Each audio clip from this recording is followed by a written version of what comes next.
Assalamualaikum warahmatullahi wabarakatuh. Wilujeng-enjeng putra-putra. Kepriye kabare dina iki? Kabeh padha sehat nggih? Alhamdulillah. Putra-putra, ing dina iki wancine sinau basa Jawa. Dicawisake bukune Buku Widya Utama Basa Jawa. Ing kene putra-putra bakal sinau babagan aksara Jawa Legena. Nggih, dibuka kaca 115. Ayo. Wingi wis latihan gladen nggih nulisnya aksara Jawa. Ustadzah bakal mbaleni meneh sedhela wae. Yo. Aksara H dieling-eling nggih, wingi kaya mengkene H. No. Ya H. No. No. Ca. Ra. Ka. Lanjut. Da, ta, sa, wa, la. Pa kaya mengkene. De, je, ya, nya. Ya. Ma.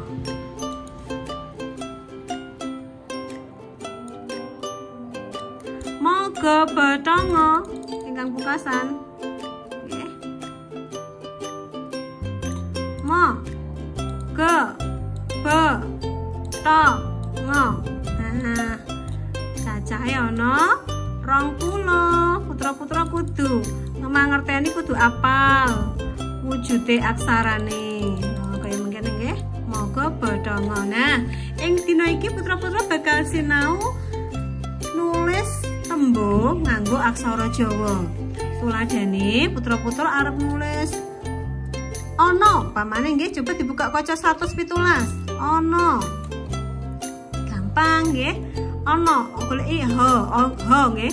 H kanggo makili a. Ono. Nah, diwaca ono. Tuladhane maneh nolo, goleki no, iki no. No. Lo, diwaca no.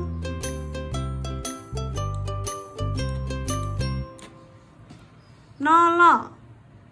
Nah, kaya mengkene nolo. Siji mengkes supaya luwih mudeng. Rasa, nulis rasa nggih. Bisa dah besak wae, gen luwih cetha. Rasa, ra, sa. Nah, diwaca rasa. Rasa. Ngoten nggih? Saiki coba dirangke tembunge.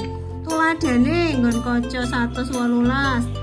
Dara sadaya sadasa. Gampang nggih. Do goleki do.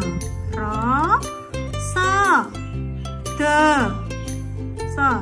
De. Ya. Sa. De. Sa. Dara sadaya sadasa. Nah, nggih. Nomor loro. Angka loro. Sadah berusak. Tata tata cara nata. Goleki ta. Oh iki ta. Tata ta ta cara nata nata. Diwaca tata tata cara nata. Udah nggih tekan kene. Coba siji meneh supaya luwih gamblang. Saya lara lapa. Sa. Ya. La. Ra. La. Pa. Nah, diwaca saya lara lapa. Mangkono putra-putra bisa dipangerteni katerangane saka ustadzah. Ya supaya luwih mudeng meneh putra-putra bakal diparingi gladen. Dibuka kaca 123. Nomor 1 nganti nomor 5 ditulis nganggo aksara Jawa. Nggih sing C. Aja padha ana kana lan sak teruse nganti kaya ngapa rasa kalapa. Nah, yen wis rampung ditulis ing buku tulis, difoto banjur dikirimake ing classroom. Teng classroom nggih, mboten teng WA-ne Ustazah nggih, teng classroom. Ngoten nggih. Kepriye putra-putra paham nggih? Cukup semene papanggihan dina iki. Ustazah ngarep supaya putra-putra sregep sinau, supaya luwih pinter maneh. Assalamualaikum warahmatullahi wabarakatuh.